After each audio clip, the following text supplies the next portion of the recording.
वाले हैं, that is called constant acceleration. ठीक है, कांस्टेंट एक्सेलरेशन। कांस्टेंट एक्सेलरेशन का मैंने आपको बताया था कि जैसे मान लीजिए कोई मेरे पास कार है और उसकी रफ्तार लगातार एक ही रेट से बढ़ रही है, एक ही दर से उसकी रफ्तार बढ़ रही है।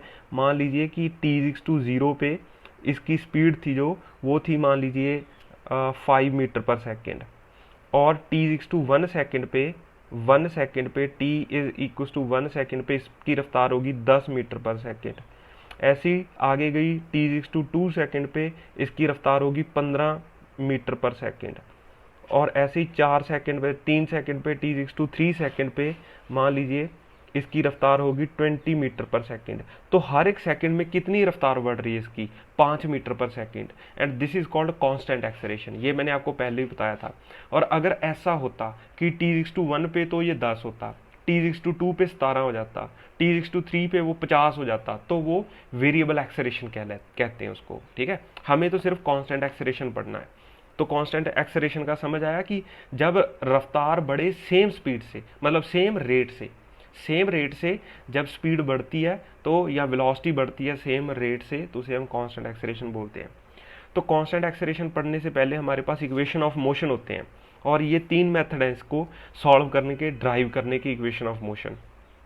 तो जो पहला मेथड है उसे हम अलजेब्रिक मेथड बोलते हैं, दूसरा मेथड है उसे हम कैलकुलस मेथड बोलते हैं, तीसरा ग्राफिकल मेथड होता है।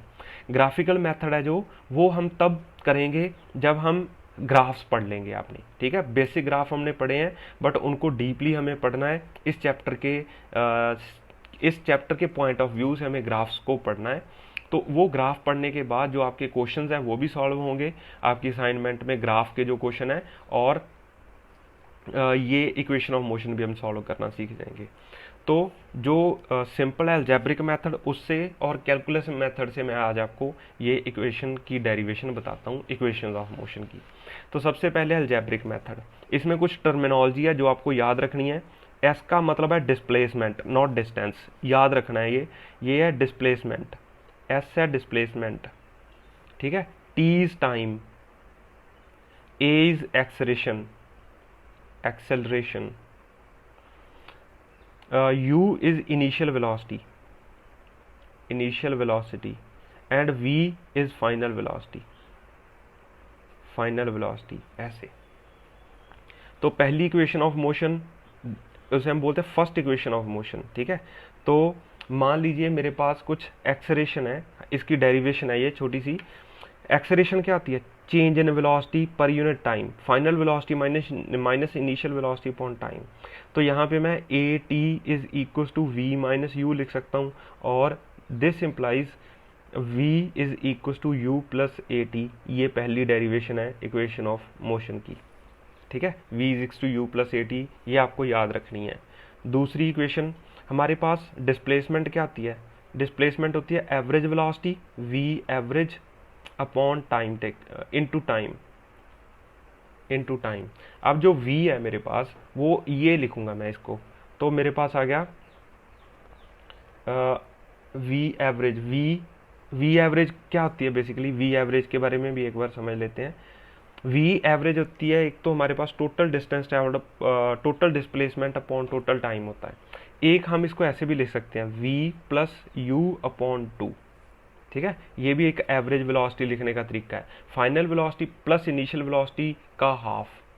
ठीक है, तो अगर मैं v एवरेज को लिखूं v plus you upon T into 2, और v की वैल्यू मैं यहाँ से सब्सटीट्यूट कर दूं, तो मेरे पास आ जाएगा u plus a T plus you upon 2 into T.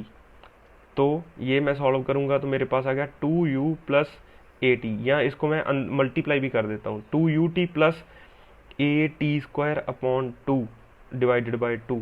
ठीक है ना, इसको सॉल्व करके ये आ गया, तो ये कट गया 2 से 2, तो s is equal to u t plus half a t square. ये मेरे पास सेकंड इक्वेशन आ गई। देखिए मैं एक चीज़ और बता रहा हूँ आपको, मैं सिर्फ और सिर्फ मैग्नीट्यूड पे बात कर रहा हूँ।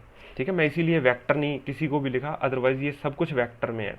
ठीक है, वेक्टर में भी हो सकती है ये, वो भी मैं आपको जस्ट ऊपर वेक्टर ही लगाना होता है, कोई खास फर्क नहीं है उसमें।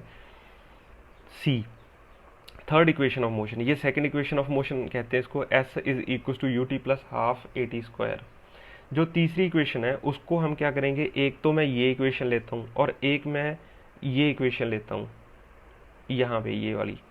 तो इस इक्वेशन से मैं ऐसे लिख सकता हूँ v minus u is equal to a t, और दूसरी इस इक्वेशन से मैं क्या लिख सकता हूँ, v plus u is equal to two s upon T.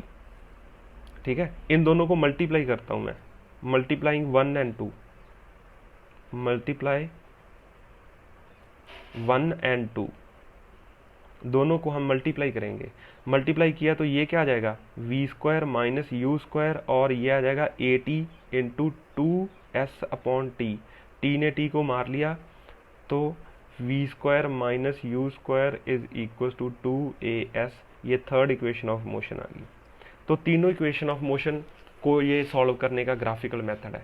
अगर ये वेक्टर फॉर्म में करने हो तो कोई खास बात नहीं है, आप जस्ट ऊपर वेक्टर लगाना है इसके, ये ऐसे भी हो सकती हैं। ठीक है, इसके ऊपर टाइम तो वेक्टर क्वांटिटी नहीं है, तो इसके ऊपर आप वेक्टर लगा दीजिए तो ये वेक्टर फॉर्म में आपके पास आ जाएगा।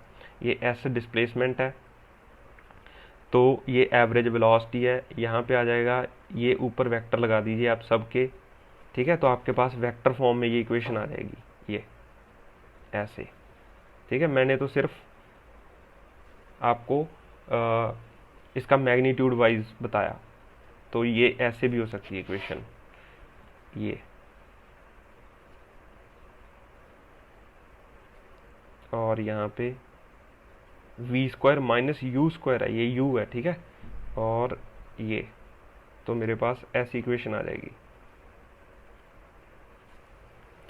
ठीक है, तो ये वेक्टर फॉर्म में आ गई मेरे पास। Next is calculus method. जो नेक्स्ट मेथड है इसको सॉल्व करने का, that is called calculus method. Calculus method to derive equation of motion. ठीक है, तो कैलकुलस मेथड से देखिए, मान लीजिए मेरे पास, हमें पता है कि एक्सेलरेशन क्या होता है, a vector is equal to d v vector upon d t vector. ठीक है, और इसको मैं इधर जाके इंटीग्रेट कर दूंगा, डी टी को इधर ले जाके, तो मेरे पास आ जाएगा a vector d t is equal to d v vector, और दोनों तरफ इंटीग्रेट कर देंगे। जब टाइम, ये टाइम के साथ इंटीग्रेशन है, जब time t is equal to 0 था तो मान लीजिए कि इनिशियल वेलोसिटी u वेक्टर थी, और जब टाइम t हो गया, ठीक है, तो फाइनल वेलोसिटी इसकी v होगी। मान लीजिए टाइम t पे बॉडी u वेलोसिटी से चल रही थी और आफ्टर टाइम t ये v वेलोसिटी से चल रही थी। ये एक तरीका मैं आपको सिखा रहा हूँ लिमिट्स पुट करने का। ठीक है, तो ये मैं इसको सॉल्व करूँगा तो मेरे पास आ जाएगा a वेक्टर t, और यहाँ पे इसको सॉल्व करेंगे तो dv की जगह v आ जाएगा। ठीक है ना, ये तो समझ आया होगा आपको। ऐसे मैं 1 मिनट और पुट कर देता हूँ, ऐसे, ये ऐसे पुट कर देता हूँ, ये लिमिट्स पुट कर दी, तो ये आ गया मेरे पास dv की इंटीग्रेशन v वेक्टर और u वेक्टर और v वेक्टर ऐसे। अब इसमें लिमिट्स पुट कर देंगे तो a t माइनस 0, उसको लिखने की ज़रूरत नहीं है, और यहाँ पे आ जाएगा मेरे पास v vector minus u vector. तो दिस इम्प्लाइज, यहाँ पे a वेक्टर है तो v vector is equal to u vector plus a vector t, v is to u plus a t, वैसी इक्वेशन ये बन गई। ठीक है, तो ये कैलकुलस मेथड है, और ये equation, first equation of motion drive करने का मेथड आ गया। अब second equation of motion drive करते हैं। अब देखिए, सेकंड इक्वेशन ऑफ मोशन हमारे पास है v vector is equal to u vector plus a vector t।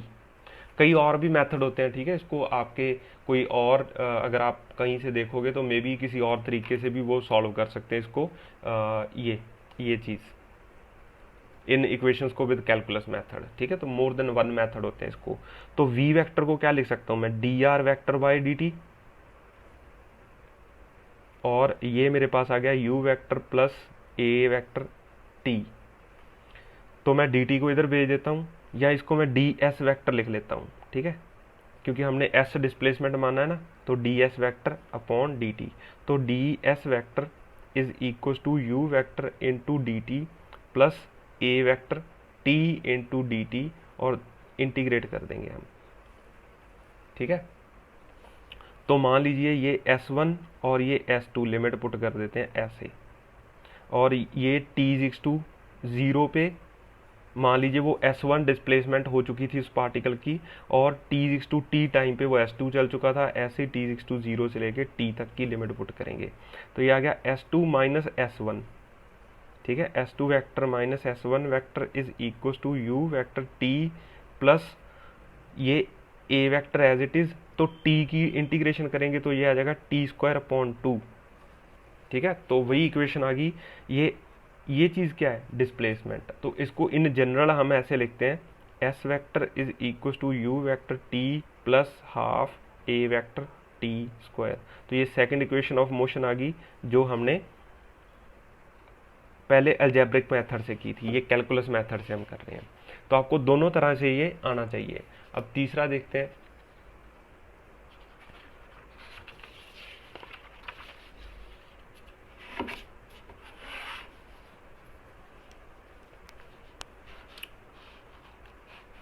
तीसरी equation of motion, third equation of motion with calculus method.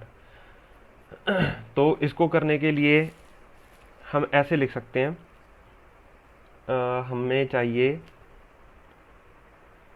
Acceleration is equal to, हम क्या लिख सकते हैं एक्सेलरेशन को हम लिख सकते हैं v dv बाई dx, या ds लिख लेते हैं इसको।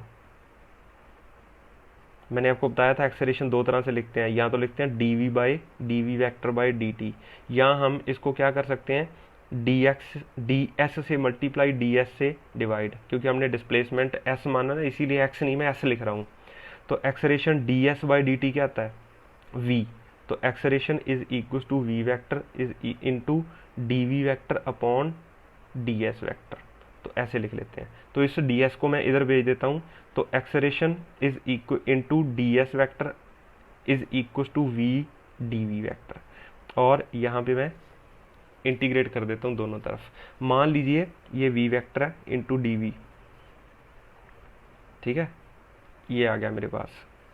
यहाँ पे इस पे नहीं वेक्टर आएगा, इस पे वेक्टर आएगा, तो ये आ गया मेरे पास। तो मान लीजिए इनिशियल वेलोसिटी इसकी u थी, और ये S1 चल चुका था जब उसकी इनिशियल वेलोसिटी u थी। जब मैं लिमिट्स कैसे पुट करता हूँ, मैं इस चीज़ को देख के लिमिट पुट करता हूँ। अगर t होगा तो टाइम वाली लिमिट पुट करेंगे, s होगा तो डिस्प्लेसमेंट वाली लिमिट पुट करेंगे। फाइनल वेलोसिटी इसकी v होगी, और ये S2 डिस्प्लेसमेंट कर चुका है। तो इसको सॉल्व करेंगे तो क्या आ जाएगा, a वेक्टर तो एज इट इज़, तो ये S2 vector minus S1 vector ये आ जाएगा। और v की इंटीग्रेशन क्या आती है, v vector whole square upon 2, और इसमें लिमिट्स पुट करेंगे u वेक्टर v वेक्टर। तो यहाँ पे आ गया मेरे पास 2, मैं इधर भेज देता हूँ, तो ये आ गया 2a vector S2 vector minus S1 vector is equal to v vector whole square minus u vector whole square. देखिए ये मेरे पास इक्वेशन आ गई। इसको जनरलाइज करने के लिए if body starts from origin, जो पिछले वाला था उसमें भी यही अजम्पशन हम ले सकते हैं, if body starts from origin, अगर बॉडी ओरिजिन से स्टार्ट हो then S1 is equal to 0। अगर बॉडी ओरिजिन से स्टार्ट हो रही है तो S1 तो 0 होगा इनिशियल डिस्प्लेसमेंट, तो मेरे पास आएगा 2a vector s vector is equal to v vector square minus u vector square. तो वही इक्वेशन है v square minus u square is equal to 2as। ये भी एक मेथड है इसको सॉल्व करने का। तो ये मेरे पास कैलकुलस मेथड से मैंने तीनों इक्वेशन ऑफ मोशन सॉल्व कर ली। अब हम इस पे क्वेश्चन करते हैं। ठीक है, सबसे पहले तो हम बहुत आसान क्वेश्चन से स्टार्ट करेंगे और फिर धीरे धीरे इसका लेवल बढ़ाते चले जाएंगे। ठीक है, तो जो पहला क्वेश्चन है इसका वो ऐसा है कि मान लीजिए कि एक बंदा ऐसे बाइक पे जा रहा था। ठीक है, और ये ऐसे बाइक चला रहा था और बाइक जा रही थी, मान लीजिए कितना माने 10 मीटर पर सेकंड से जा रही थी, और इसके सामने एक छोटा सा बच्चा खेल रहा था such that this distance is 50 metre या 100 मीटर मान लेते हैं। तो 100 मीटर पे एक बच्चा खेल रहा था और ये ऐसे जा रहा है। तो इस भाई साहब ने अपने ब्रेक्स अप्लाई किए, अप्लाइड ब्रेक्स, अप्लाइड ब्रेक्स इस बच्चे को देख के। तो क्वेश्चन है कि इसकी क्या रिटार्डेशन होनी चाहिए कि ये बच्चे को हिट ना कर पाए। ठीक है, रिटार्डेशन समझते हो? जैसे मान लीजिए कोई चीज़ जिसकी रफ्तार लगातार बढ़ती है, उस चीज़ को हम क्या कहते हैं? Rate of increase of speed को हम एक्सेलरेशन कहते हैं। ऐसी रिटार्डेशन होती है rate of decrease of speed. ठीक है, उसे हम रिटार्डेशन बोलते हैं। तो ये अब इसने ब्रेक्स अप्लाई किए, find retardation of bike such that it must not strike the child. Also find time of stopping, कि ये कितनी देर में ये रुक जाएगी बाइक। ठीक है, तो ये क्वेश्चन है हमारे पास। आपने पहले भी ये चीज़ें पढ़ी हुई हैं, आप स्क्रीन पॉज कीजिए और इस क्वेश्चन को सॉल्व करने की कोशिश कीजिए। ठीक है, हमारे पास तीनों इक्वेशंस ऑफ मोशन पहले मैं लिख लेता हूँ। v is equal to, solution देख लीजिए अब आप इसका। तो v is equal to u plus a t, s is equal to u t plus half a t square, और v square minus u square is equal to 2as। ठीक है, मैं आपको बेसिकली वो चीज़ें आपको फील दिला रहा हूँ कि कब आपने क्या यूज़ करना है। तो देखिए, हमें टाइम का पता ही नहीं है, तो इन दोनों इक्वेशंस में तो टाइम आता है, तो इन दोनों इक्वेशंस को मैं यूज़ नहीं कर सकता, इसको यूज़ करूँगा। ठीक है, तो इस इक्वेशन को यूज़ करूँगा। तो इसकी इनिशियल वेलोसिटी कितनी है, u कितनी है? u तो मेरे पास 10 मीटर पर सेकेंड है। और फाइनल वेलोसिटी v कितनी है? क्योंकि अगर ये बाइक रुक जाएगी तो 0 पे पहुँच जाएगी। और देखिए डिस्प्लेसमेंट कितनी है? 100 मीटर। तो एक्सेलरेशन है जो, वो देखिए अगर ये 10 मीटर पर सेकंड से जा रहा है और यहाँ तक आते आते रुकेगा, तो एक्सेलरेशन तो रिटार्डेशन बन जाएगी ना, कि इसकी स्पीड क्योंकि ब्रेक अप्लाई करेगा तो घटती जाएगी। घटने वाली चीज़ को, ये जो घटती हुई एक्सेलरेशन है, इसको हम रिटार्डेशन बोलते हैं और इसको नेगेटिव से लेते हैं। ठीक है, तो इसको मैं नेगेटिव लूँगा, एक्सेलरेशन नेगेटिव। तो इस इक्वेशन में पुट कीजिए 0 minus 10 square is equal to 2 into minus a into 100। ठीक है, तो यहाँ पे कितना आ जाएगा? Minus 100 is equal to minus 2 into a into 100। तो 100 ने 100 को मार लिया, नेगेटिव ने नेगेटिव को मार लिया, तो acceleration that is to minus a minus 1/2। तो ये मेरे पास माइनस का मतलब समझे, मैं लिख देता हूँ, negative sign means body is retarding, or we can say velocity is decreasing, इसीलिए इसको नेगेटिव से लिखा गया है। ठीक है, होप आपको ये समझ आया होगा। अब हमें एक्सेलरेशन का पता चल गया, अब टाइम निकालना है। टाइम निकालना बहुत आसान है। अब पहली इक्वेशन लूँगा मैं। ठीक है, ये तो मेरे पास इस रिटार्डेशन की वैल्यू आ गई। ठीक है, ये जो रिटार्डेशन पूछा गया था उसकी वैल्यू आ गई। और अब हमें क्या करना है, हमें टाइम निकालना है कि कितने टाइम में ये बाइक रुक जाएगी। तो इक्वेशन यूज़ करूँगा, v is equal to u plus a t. तो v कितना है? 0, क्योंकि उसने फाइनल रुक जाना है। इनिशियल स्पीड 10, एक्सेलरेशन कितनी है? -1/2। एक्सेलरेशन मतलब रिटार्डेशन इंटू टी। तो टाइम कितना आ जाएगा? 10 इंटू 2। इस इक्वेशन को सॉल्व करके आ जाएगा 20 सेकेंड। ठीक है, तो ये सिंपल सा क्वेश्चन ऐसे हो जाएगा। ठीक है, तो आपको ये चूज़ करना आना चाहिए कि कब कौन सी इक्वेशन लगानी है। अगर टाइम नहीं है तो ये तीसरी इक्वेशन ऑफ मोशन हम यूज़ करेंगे। अगर डिस्प्लेसमेंट नहीं है तो पहली इक्वेशन ऑफ मोशन यूज़ करेंगे। और इस इक्वेशन में फाइनल वेलोसिटी नहीं होती तो ये फाइनल वेलोसिटी जब नहीं गिवन होती तो ये इक्वेशन ऑफ मोशन यूज़ करेंगे। कभी कभी आपको चीज़ें नहीं गिवन होती तो आपको अकल से वो चीज़ें फाइंड करनी होती हैं। ठीक है, तो ये अब मैं एक क्वेश्चन और आपको करवा देता हूँ जिसमें एक छोटा सा नया कॉन्सेप्ट है। ठीक है, आप अपनी असाइनमेंट से क्वेश्चन सॉल्व कर सकते हो। ये एक मैं छोटा सा आपको नया कॉन्सेप्ट सिखा रहा हूँ, that is called reaction time. क्या बोलते हैं इसको? Reaction time. रिएक्शन टाइम क्या होता है? रिएक्शन टाइम है, जैसे मान लीजिए कि कोई, जैसे पिछले वाला क्वेश्चन था उसमें हमने रिएक्शन टाइम का जिक्र ही नहीं किया क्योंकि उसमें वो सिंपल क्वेश्चन था। अगर थोड़ा सा अच्छा क्वेश्चन होगा तो उसमें रिएक्शन टाइम का भी आ सकता है, जैसे मान लीजिए कोई बंदा ऐसे बाइक पे जा रहा है, उसने इस बच्चे को देखा, देखने के बाद उसने ब्रेक लगाए, ठीक है, तो ये जो देखने और ब्रेक लगाने के बीच का समय है, इसको रिएक्शन टाइम कहते हैं, ठीक है। तो टाइम बिटवीन